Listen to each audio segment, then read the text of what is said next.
हाय दोस्तों, स्वागत है आपका अपने YouTube channel boost your brain with Dheeraj Shukla.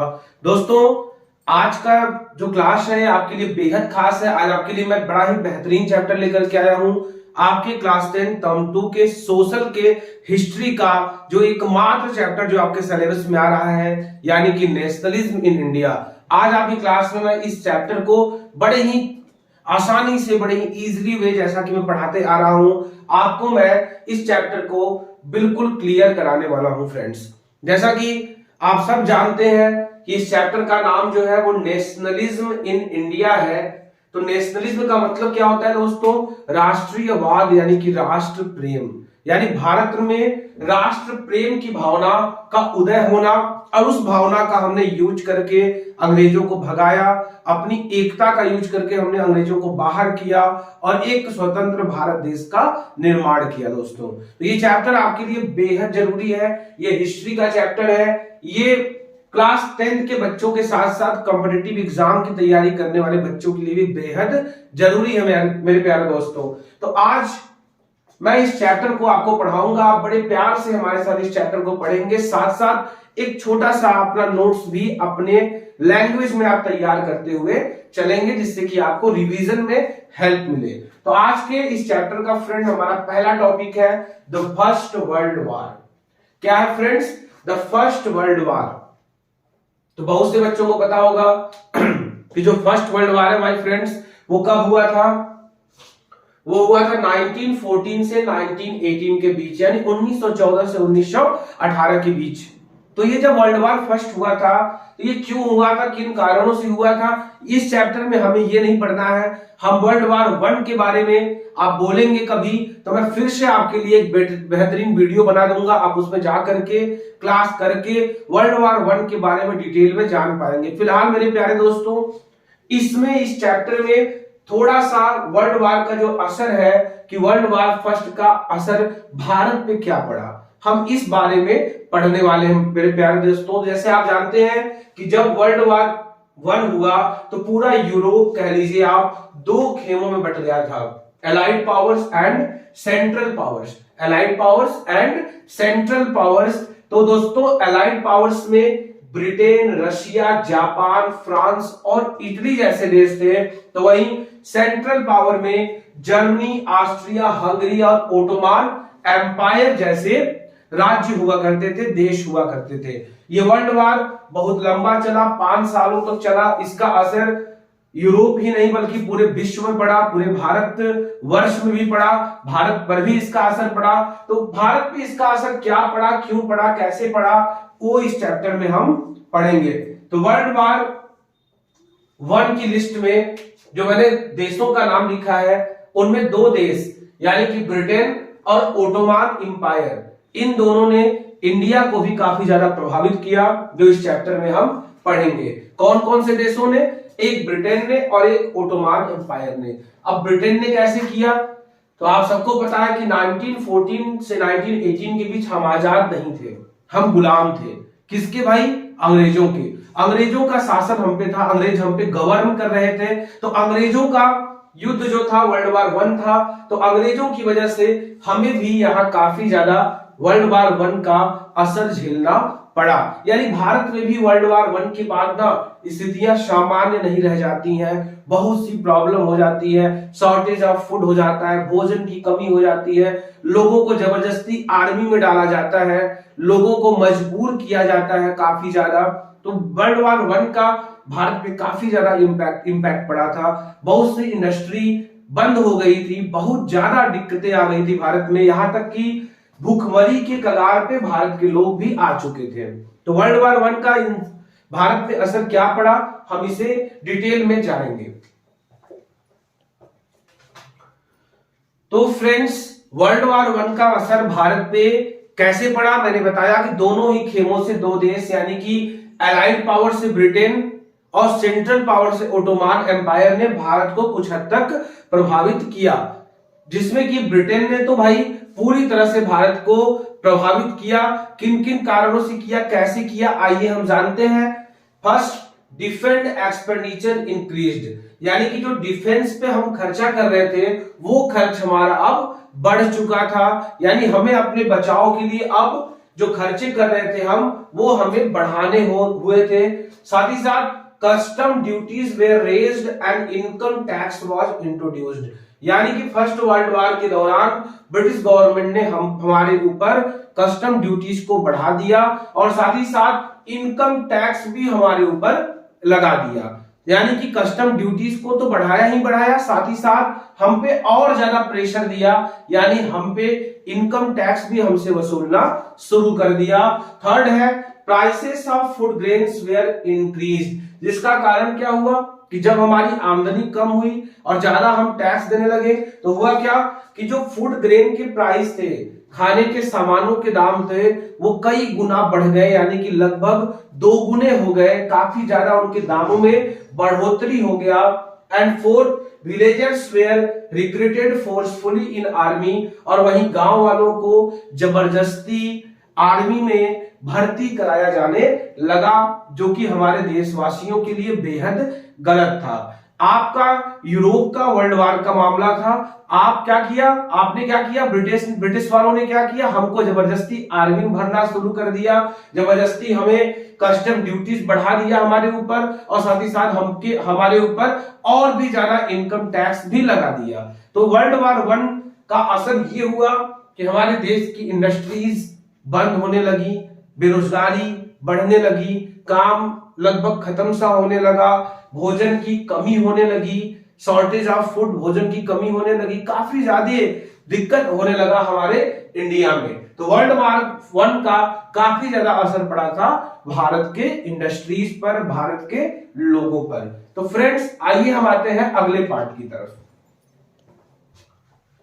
तो फ्रेंड्स हुआ क्या, हमारे देश पे अंग्रेजों का शासन, वर्ल्ड वॉर 1, अंग्रेजों का आतंक। वर्ल्ड वॉर 1 में हम क्या करते हैं, हमारा तो कोई मतलब नहीं था, लेकिन अंग्रेजों की वजह से हमें भी काफी ज्यादा झेलना पड़ा, जैसे कि मैंने बताया, जबरदस्ती आर्मी में भेजना, भोजन की कमी हो जाना, और बिना मतलब का इनकम टैक्स हमारे ऊपर लागू कर देना, साथ ही साथ रेवेन्यू सिस्टम को बड़ा कर देना।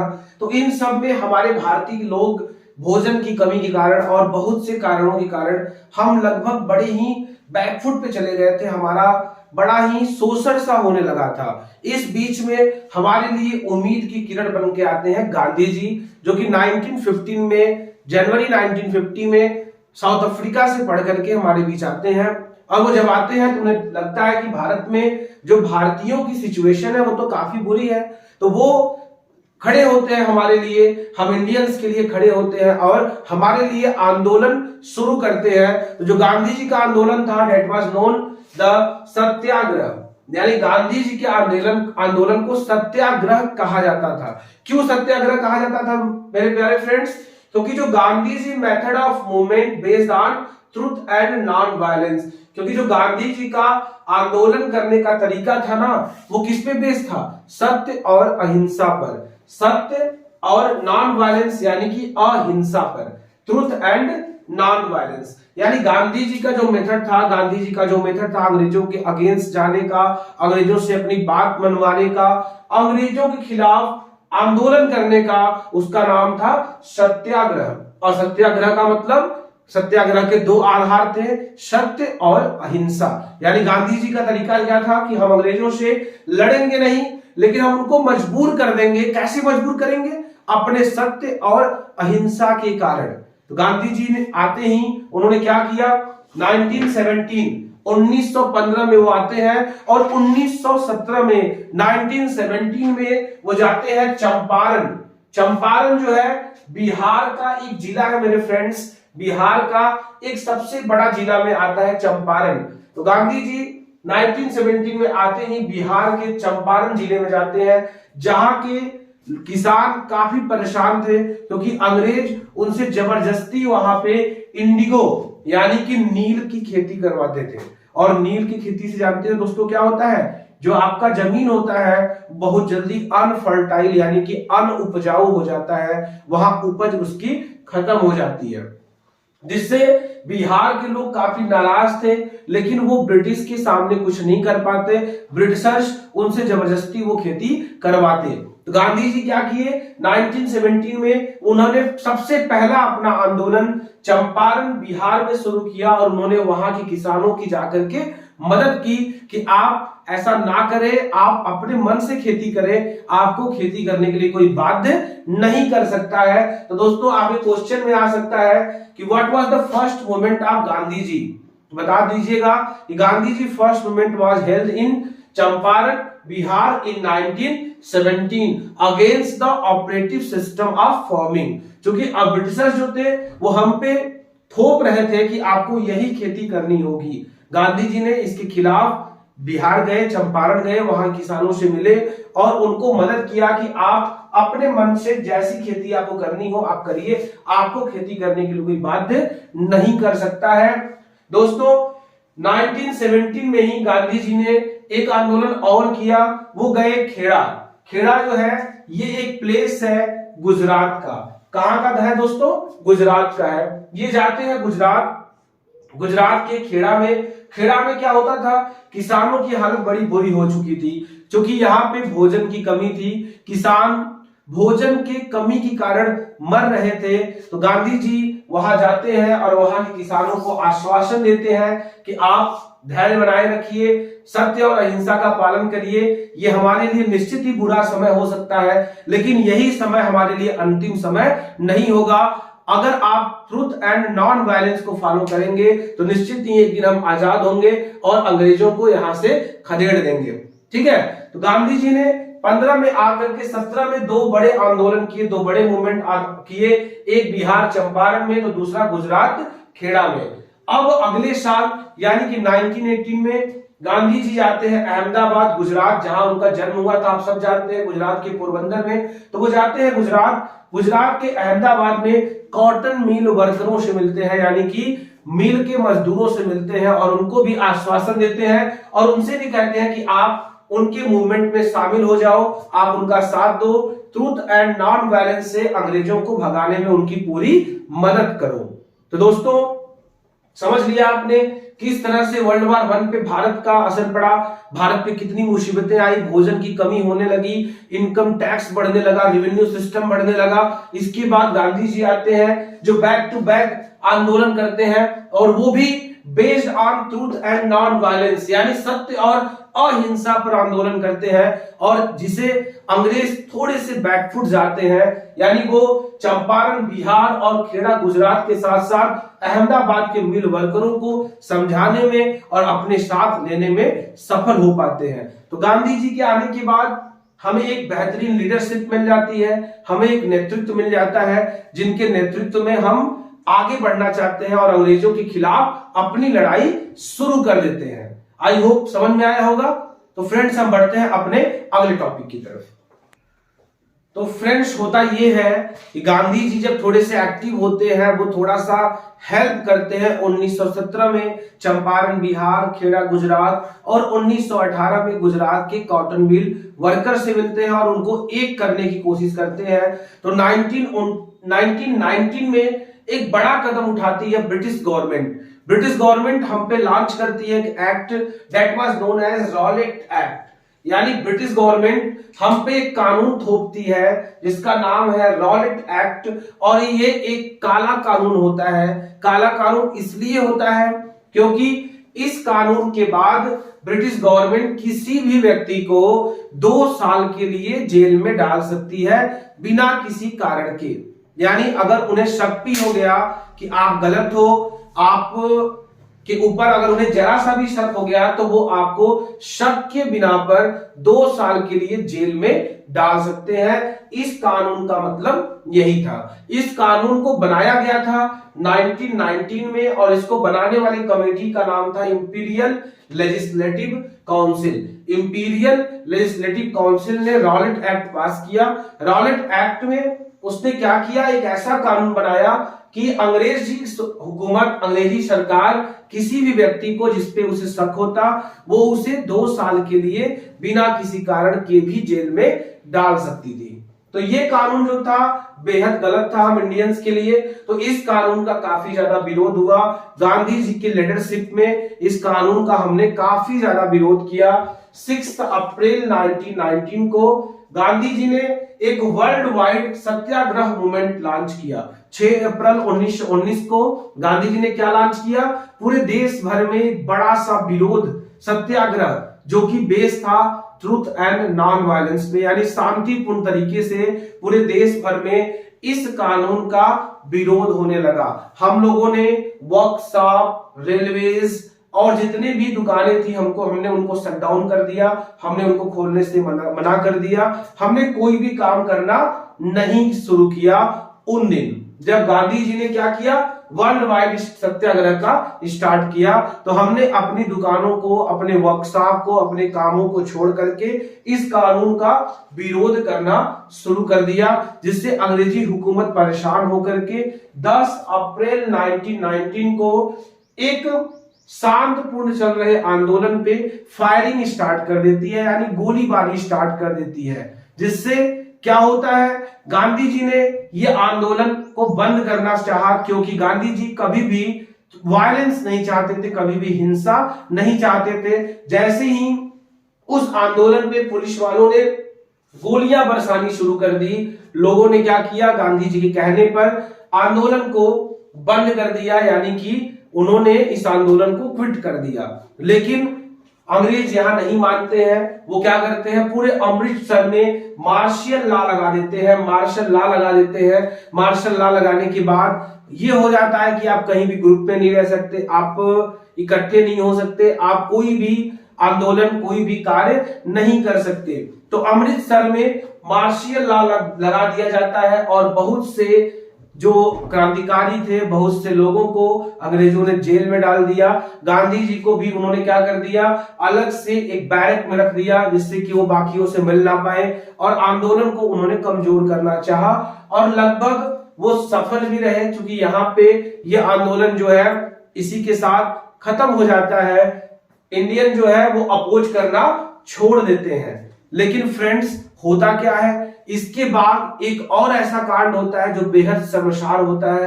अंग्रेजी हुकूमत का बड़ा ही काला कारनामा होता है, जिसको मैं बताने वाला हूं, आप बिल्कुल ध्यान से देखिएगा।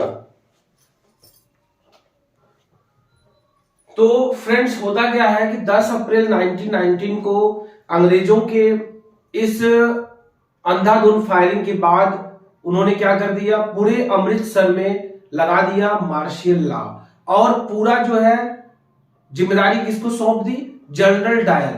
जनरल डायर को पूरी जिम्मेदारी सौंप दी, और जनरल डायर जो था वो निश्चित ही बड़ा ही खूंखार व्यक्ति था।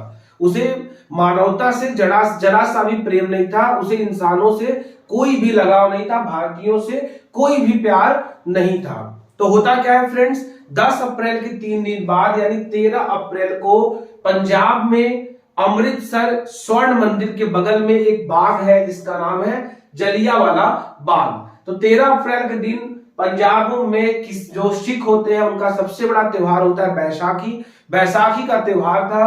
तो बैसाखी के त्योहार के दिन बहुत से लोग इस बाग में जाकर के अपना त्योहार सेलिब्रेट कर रहे थे। तो बहुत से लोग सरकार की इस गलत रवैये पर बातचीत कर रहे थे, और उन्हें जरा सा भी नहीं पता था कि अमृतसर में मार्शल लॉ लगाया गया है। और इस बात का फायदा उठाते हुए जनरल डायर क्या करता है, अपने साथ सेनाओं को लेकर के आता है, कुछ गोरखा रेजिमेंट्स, कुछ सैनिकों को लेकर के आता है। और ये जलियांवाला बाग जो है चारों तरफ से ऊंचे ऊंचे बिल्डिंगों से ढका हुआ था, और इसमें महज 2 ही गेट थे, एक एंट्रीज और एक एग्जिट के लिए 2 गेट, और दोनों गेट को जनरल डायर ने अपने सिपाहियों से ब्लॉक करा लिया। और ब्लॉक कराने के बाद इस बाग के अंदर उसने अंधाधुंध फायरिंग करनी स्टार्ट कर दी।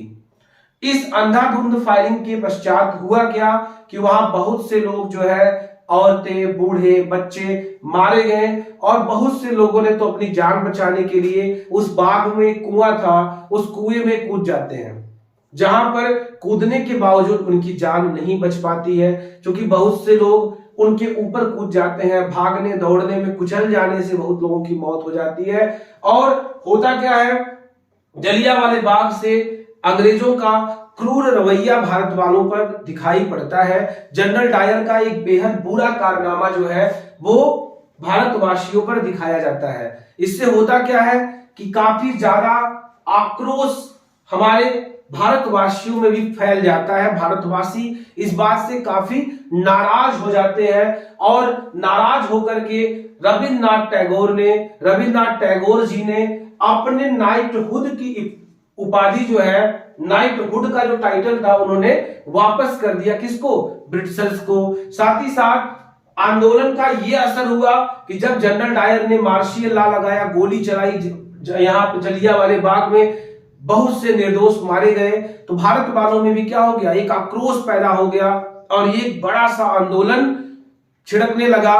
भारतवासी ने भी अंग्रेजों को ढूंढ ढूंढ कर मारना और आंदोलन करना, आग लगा देना शुरू कर दिया, जिससे गांधी जी क्या करते हैं, नाराज होते हैं और उन्होंने कॉल ऑफ कर लेते हैं अपने सत्याग्रह मूवमेंट को, यानी वो सत्याग्रह मूवमेंट को वापस ले लेते हैं। यानी यहाँ पे वो अपने सत्याग्रह आंदोलन जो उन्होंने 1917 में स्टार्ट किया था, वो 1919 में आंदोलन के भड़क जाने के बाद वो इस आंदोलन को वापस ले लेते हैं। एक बेहद शर्मनाक हादसा जो अंग्रेजों ने जलियांवाले बाग में मासूम औरतों, बूढ़ों, बच्चों के ऊपर किया, ये निश्चित ही अंग्रेजों का एक बड़ा ही निंदनीय कार्य था, जिसकी उन्हें सजा तो मिलनी चाहिए थी। अब होता क्या है फ्रेंड्स, अब हम वीडियो के अगले पार्ट में एक अगला टॉपिक जानेंगे।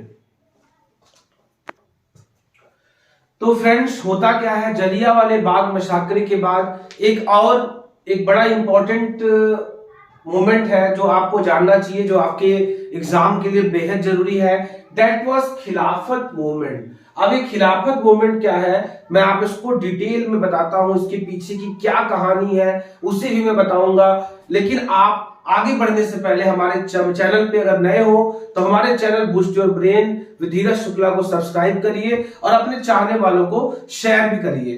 तो दोस्तों, ये खिलाफत मूवमेंट जो है ना, ये दरअसल वर्ल्ड वार 1 का असर था। मैंने याद होगा वीडियो के स्टार्ट में जो आपको वर्ल्ड वार 1 पढ़ाया था, तो मैंने बताया था कि एक तरफ अलाइड पावर थे और एक तरफ सेंट्रल पावर, जिनमें सेंट्रल पावर की पराजय होती है और सेंट्रल पावर वाले कॉलम में एक लास्ट में देश था जिसका नाम था ओटोमान एम्पायर। ओटोमान एम्पायर जो था एक टर्किश लोगों का एक मजबूत गढ़ था, जिसमें कि जब इनकी पराजय होती है तो जर्मनी और सभी अलाइड पावर जो है वो इनको इंपोज करना चाहते हैं, इनको दबाना चाहते हैं, इनके ऊपर अपना अधिकार बनाना चाहते हैं। तो होता क्या है कि जो ओटोमान एम्पायर के लोग थे ना, उनको मोहम्मद पैगंबर का सक्सीजर माना जाता था, यानी जितने भी मुस्लिम लोग हैं वो ओटोमान एम्पायर के जितने भी लोग हैं, जितने भी वहां के ओटोमान एम्पायर के सुल्तान थे, उन्हें माना जाता है कि वो कौन है, वो मोहम्मद पैगंबर के, मोहम्मद साहब के जो है वो उत्तराधिकारी है, यानी सक्सीजर है। तो पूरे दुनिया भर के मुसलमानों में उनके लिए एक बड़ा सम्मान है, उनके लिए एक बड़ा ही स्पिरिचुअल वर्ड है, यानी वो वहां के लोगों को काफी सम्मान देते हैं। अब जब ब्रिटिश ने और बाकी लोगों ने उनका अपमान करना शुरू किया, उनको दबाना शुरू किया, उनको परेशान करना शुरू किया, तो पूरे विश्व भर के मुसलमानों में एक आक्रोश पैदा हो गया और इसका असर भारत में भी दिखा। भारत के मुसलमान, भारत के मुस्लिम ने काफी ज्यादा जम करके इस चीज का विरोध किया और इस विरोध में उनका साथ किसने दिया, गांधी जी ने साथ दिया। गांधी जी को लगा कि यार ये तो बेहतर मौका है कि यहाँ इंडिया के हिंदुओं को और मुसलमानों को मिला देने का, क्योंकि अंग्रेजों ने डिवाइड एंड रूल करके, बांट करके हिंदुओं और मुसलमानों को काफी दूर कर दिया था। तो गांधी जी को लगा कि तो बेहतर मौका है कि यहाँ के हिंदू और मुसलमानों को आपस में मिला दिया जाए। तो उन्होंने एक मूवमेंट लॉन्च किया, खिलाफत movement. A Khilafat committee was formed under the leadership of Maulana Azad, Hakim Ajmal Khan and हसरत मोहानी। यानी एक खिलाफत कमेटी बनाई गई। ये कमेटी बनाने वाले कौन थे, मौलाना आजाद, हाकिम अजमल खान और हसरत मोहानी थे, जिन्होंने एक खिलाफत कमेटी बनाई। और साथ ही साथ मुस्लिम लीडर मोहम्मद अली और शौकत अली ने मिलकर के महात्मा गांधी जी को इस मूवमेंट का लीडर बना दिया, इस मूवमेंट का अध्यक्ष बना दिया कि आप इस आंदोलन को इतना बड़ा करिए कि हम जो है सारे जो है इंडियन बन करके ब्रिटिशर्स का काफी बड़ा अपोज कर सके। और हुआ भी बहुत ही बेहतर तरीके से कि हुआ क्या, कांग्रेस के कलकत्ता सेशन यानी कलकत्ता अधिवेशन जो 1920 में हेल्ड हुआ, उसमें हम इंडियंस ने प्लानिंग किया कि हम क्या करेंगे, एक मूवमेंट चलाएंगे जिस मूवमेंट का नाम था नॉन कॉपरेशन मूवमेंट। यानी हम एक आंदोलन करेंगे ब्रिटिशर्स के खिलाफ, जिस आंदोलन का नाम क्या था, नॉन कॉपरेशन मूवमेंट। ये आंदोलन किसके सपोर्ट में था, ये सपोर्ट में था खिलाफत के, यानी जो खलीफों के साथ जो मिसबिहेव हो रहा था उनके लिए, और साथ ही साथ स्वराज के लिए यानी आजादी के लिए। तो ये जो खिलाफत मूवमेंट था, ये कहीं ना कहीं हमारे यहाँ के हिंदुओं और मुसलमानों को एक करने के लिए बहुत ही असरदार साबित हुआ, और गांधी जी का ये डिसीजन काफी कारगर साबित हुआ, जिससे कि हमने यूनाइट होना शुरू कर दिया, एक होना शुरू कर दिया, और एक होकर के अंग्रेजों का विरोध करना शुरू कर दिया, जिससे कि अंग्रेज काफी ज्यादा कमजोर होने लगे। तो दोस्तों, अब ये नॉन कॉपरेशन मूवमेंट क्या है और हमने कौन कौन से मूवमेंट चलाए जिससे हमने अंग्रेजों को कमजोर किया, ये हम पढ़ेंगे अगले क्लास में। तब तक के लिए आप हमारे चैनल से सब्सक्राइब करिए, लाइक कमेंट शेयर करिए और हमारे चैनल को अपना प्यार देते रहिए। आप सभी को बेहद धन्यवाद।